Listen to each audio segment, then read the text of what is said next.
Hey guys, in this video, I will show you how to get a virtual Visa card with RedotPay. Alright, let's begin.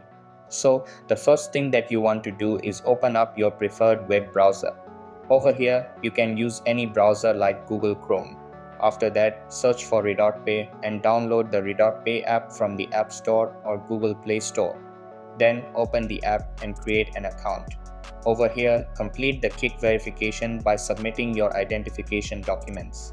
After that, go to the card section in the app and apply for a virtual card. Then, once your application is approved, the virtual card will be activated instantly. Over here, you can add funds to your RedotPay account through various methods like cryptocurrency deposits or credit card top-ups. After that, start using your virtual card for online payments wherever Visa is accepted.